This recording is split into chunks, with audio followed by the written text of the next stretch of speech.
संपूर्ण कवि परिचय क्रम में आज हम स्वयं प्रकाश से शुरू करते हैं। स्वयं प्रकाश सन 1947 ईस्वी में स्वयं प्रकाश का जन्म सन 20 जनवरी सन 1900 स्वयं प्रकाश का जन्म 20 जनवरी सन 1947 ईस्वी इंदौर मध्य प्रदेश में हुआ था। स्वयं प्रकाश मुख्यतः राजस्थान के कहानीकार हैं। ये हिंदी साहित्य के क्षेत्र में साठोत्तरी पीढ़ी के जनवादी कवि माने जाते हैं। स्वयं प्रकाश साठोत्तरी पीढ़ी के बाद के जनवादी लेखन से संबद्ध रहे हैं। स्वयं प्रकाश अपने पिताजी के साथ प्रारंभ में ही अजमेर में रहते थे। उनका साहित्यिक जीवन कविता से शुरू हुआ। उसके बाद अजमेर के में ही प्रसिद्ध कथाकार रमेश उपाध्याय की सोहबत में उन्होंने कहानी लेखन आरंभ किया। तो स्वयं प्रकाश का उपन्यास ईंधन भूमंडलीकरण की बृहद परिरचना पर का भारतीय समाज पर पड़ रहे प्रभावों का अध्ययन करने वाला हिंदी का पहला उपन्यास माना जाता है। ईंधन, ठीक है। स्वयं प्रकाश की कहानी सूरज कब निकलेगा मरताज इलाके में 70 के दशक में आई बाढ़ के आधार पर लिखी गई है। स्वयं प्रकाश का प्रसिद्ध उपन्यास बीच में विनय भीनमाल जालीर के एक परिवेश में लिखा गया है। स्वयं प्रकाश का उपन्यास जलते जहाज पर सैन्य जीवन के अनुभवों के आधार पर लिखा गया है। स्वयं प्रकाश को राजस्थान साहित्य अकादमी पुरस्कार विशिष्ट साहित्य सम्मान वनमाली स्मृति सम्मान सुभद्रा कुमारी चौहान पुरस्कार पहल सम्मान कथाक्रम सम्मान भवभूति अलंकरण आदि अनेक पुरस्कारों से सम्मानित किया गया है। स्वयं प्रकाश को बाल साहित्य प्यारे भाई राम सहाय के लिए बाल साहित्य अकादमी पुरस्कार से भी सम्मानित किया गया है। तो प्यारे भाई राम सहाय के लिए इनको बाल साहित्य अकादमी पुरस्कार से भी प्रकाशित किया गया है। स्वयं प्रकाश ने भीनमाल जालौर राजस्थान में अपने हिंद मॉडर्न औजिये के साथ मिलकर लघु पत्रिका क्या का संपादन किया। स्वयं प्रकाश की सभी कहानियाँ 4 भागों में हैं। आधी सदी का सफ़रनामा, मेरी प्रिय कहानियाँ 2014, नीलकांत का सफ़र 2015 स्वयं प्रकाश की लोकप्रिय कहानियाँ हैं। 2016 ईस्वी में प्रकाशित हैं। हाल ही में 7 दिसंबर 2019 को स्वयं प्रकाश का निधन हो गया था। स्वयं प्रकाश की कुछ प्रसिद्ध रचनाएं इस प्रकार हैं। उनके पहले कहानियां देखते हैं। प्रसिद्ध कहानियां जंगल की दाह, गौरी का गुस्सा, बाबूलाल, तेली की नाक, कान दांव, ये इनके थे। कहानी संग्रह मात्रा और भार 1975, सूरज कब निकलेगा 1981, आसमां कैसे कैसे 1982, अगली किताब 1988, आएंगे अच्छे दिन भी 1991, आदमी जात की आदगी 19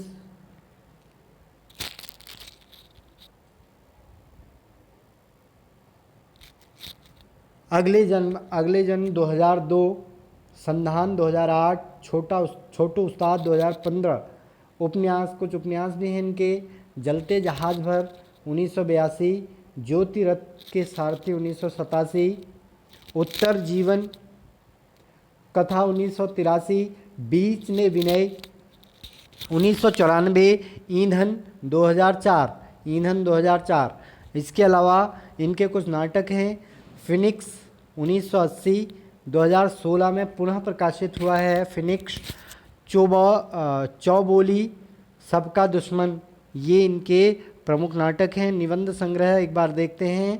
स्वांत दुखाए 1983, दूसरा पहलू 1990, एक कह नौकर की नोटबुक 2010 ईस्वी, रंगशाला में एक दोपहर 2002 और क्या आप सांप्रदायिक हैं 2011 ईस्वी में, रेखा चित्र हमसफरनामा 2000।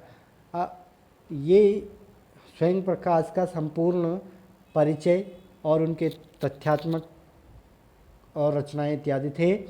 आइए अब देखते हैं मंगलेश डबराल 1948 ईस्वी। मंगलेश डबराल 1948 ईस्वी में इनका जन्म हुआ है। मंगलेश डबराल का जन्म 16 मई 1948 ईस्वी को काफल पानी टिहरी गढ़वाल उत्तराखंड में हुआ। टिहरी गढ़वाल के उत्तराखंड में काफल पानी नामक स्थान पर गांव में सन 1948 ईस्वी 16 मई 1948 ईस्वी में मंगलेश डबराल का जन्म हुआ। मंगलेश उत्तरांचल हिंदी पैट्रियट, प्रतिपक्ष, आसपास, पूर्वाग्रह, भोपाल से प्रकाशित होने वाली अमृत प्रभात, जनसत्ता, सहारा, समय आदि पत्रिकाओं में संपादक की भूमिका में रह चुके हैं। मंगलेश डबराल की कविताओं का भारतीय भाषाओं में के अतिरिक्त अंग्रेजी, रूसी, फ्रांसीसी, Polish, Bulgarian, German, Dutch, Spanish, पुर्तगाली, इतालवी आदि अनेक भाषाओं में अनुवाद हो चुका है। मंगलेश डबराल हिंदी के लोकप्रिय कवि हैं।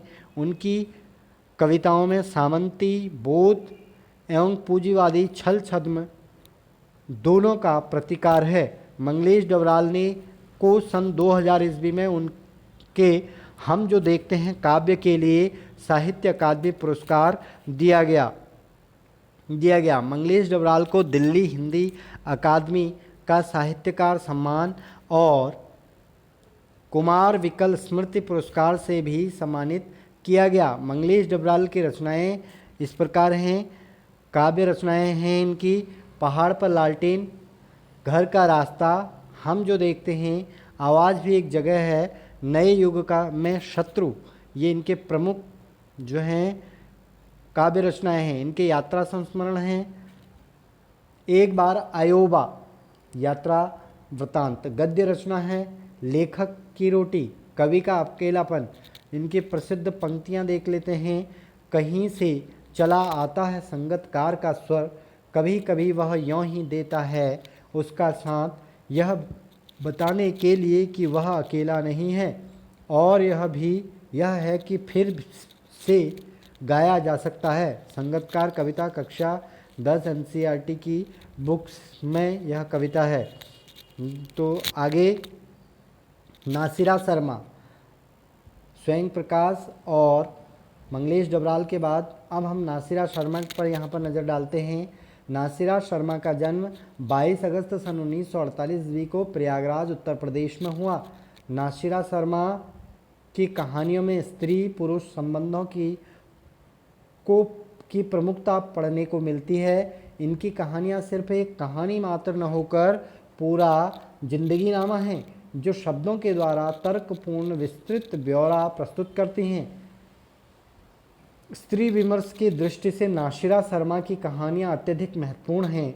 इन पर प्रेमचंद, मंटो, तबस्सुम आदि का समग्र रूप से प्रभाव दिखाई देता है। नासिरा शर्मा की कहानियाँ अब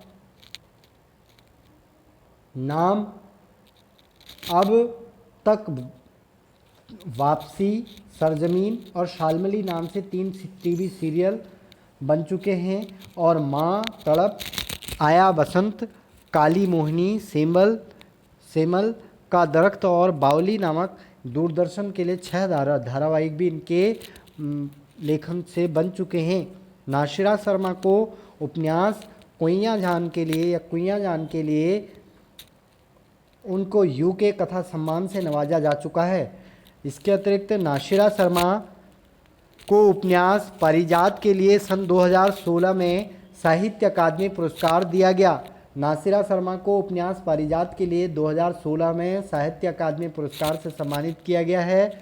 नासिरा शर्मा ने क्षितिज पार नामक रचना में राजस्थानी लेखकों की कहानियों को संपादित किया है।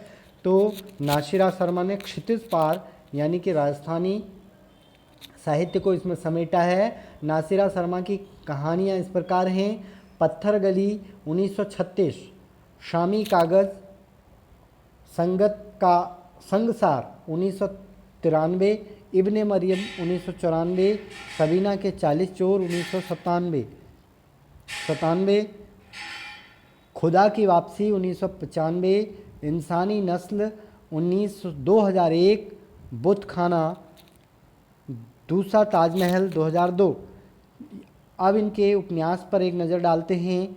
7 नदियाँ एक समंदर 1984, शालमली 1987, ठीकरे की मंगनी 1989, जिंदा मुहावरे 1992, कुइयाँ जान 2005, पारिजात 2011, अक्षयवट 2003, जीरो रोड 2008, कागज़ की नाद 2014।